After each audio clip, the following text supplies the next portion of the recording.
நீ என்னத்தை சொன்ன? ராமாயணம் ரசமா இருக்குன்னு சொன்னடா. ரசமா இருக்குன்னு சொன்னீங்க. குடிச்சு பாருடி.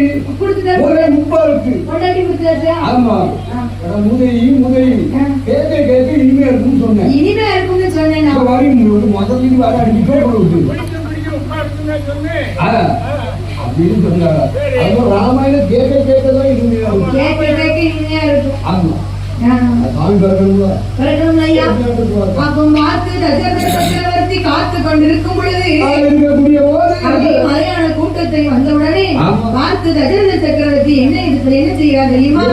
அந்த பானத்தையும் போட்டாரே